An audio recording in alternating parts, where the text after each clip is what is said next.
And in the top division of the VAFA, Old Carey winning the first game in the top division, and it was Old Zavs continuing on, last year's premiers.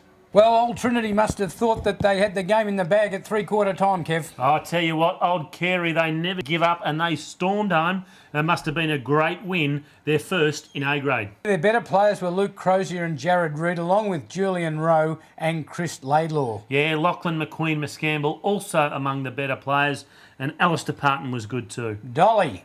Jared Reid kicked 5 goals up forward there for Old Carey. Yeah, Old Trinity had good players. They only went down by 2 points. Brendan Easy and Harry Tinney among their better players. Yeah, Joel Aitken and Jack Osborne put in good ones, as did Cullen Poe and Andrew Hoare-Lacey. Well, Kev, that's not a bad performance. 10 years ago, Old Carey are on their knees, just about gone. Yeah, and a great win their first game in A grade. They've come a long way. Andrew Leonard reflects on the last 10 years of the Old Carey Footy Club. Did you think you'd see this day 10 years ago when you were trying to raise funds for the club with John Elliott coming down to play a game? And No, and we got to a point where we nearly folded and just got a whole lot of guys re-involved to just put some time in to organise some sort of lunches and that sort of stuff, and then getting out there and recruiting. And when you're down in D and E grade, to try and get a couple of top quality players back to be an impetus for some other guys to come back is pretty hard. But we managed to get Dolly Parton, who just played in the premiership with Old Zavs actually in 1999 or 2000 I think, and he decided that he'd make the move, and that was sort of like the start of a wave.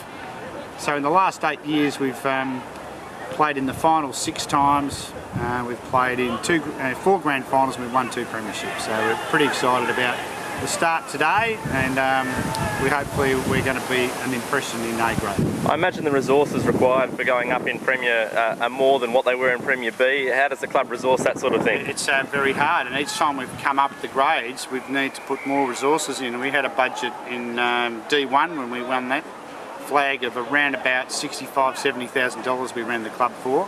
Last year our budget was in the order of 170,000, and we're setting a budget this year of 220 because we've employed a full-time physio to come on Tuesday nights and be here on Saturday, and 2 extra phys editors, doing the training, extra resources with team managing, all that sort of thing. So, and of course, you've got to pay these people to do these jobs, and you need to get the money. So fundraising becomes a harder thing, but when you've got an exciting team playing, it's a bit easier to try and drag the money out of some people that you want to get to the budget, so you can all enjoy yourselves there. Did you guys think you'd ever see them in the top flight?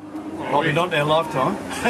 We've been waiting for a few years. The 3 of us, David Jones, my brother Richard and I, are all in the 50-year team. Old Carey started in 1954. In 2004 they nominated the best team for 50 years. He was vice captain. He's probably the best of the 3 of us. He was a pretty good player. I used to knock him over. And we had a lot of success in Old Carey, but then they went down again, and now in the last few years they've come up and they've been fantastic. Well, it's fantastic because I was captain in the early 70s and we got to B grade. But what happened in those days was that all the good footballers would go to the snow when you're just about to make the finals. Yeah. So, Cookie and all those guys, so I used to really get upset with that. So, but anyway, we never quite made the finals in B grade, and I think the best we got to was 5th, and now we're in A grade. It's just absolutely fantastic. My memories were when we started back in 1954. He was in the opening game of Old Carey. The opening game of Old Carey when we played Preston, and to see the club develop from there slowly. And the reason for forming the club was to give the old boys from Carey somewhere to go and play football, and that was the main driving force to form the old boys. John, if I could just ask you, when you played your 250th game in that charade here 10 years ago, did you think you'd... Charade? Well, it was a magnificent... It's in the record book. It was fair dinkum. Yeah. Double spread in the Herald Sun. No kicks, no marks, no handball. I was the young bloke that interviewed you that day and asked you, you disappointed not getting a touch. Can you reflect on that game for us? It was a disgrace. Well, thanks to Eddie Maguire, he set up the big banner and got a lovely masseur. And, had a big crowd, and when I got out there, these blokes said, "We've been offered $10,000 to knock you out." And I came wandering down here to this end of the oval, and I said, "See that bloke over there? That's Jimmy Buckley.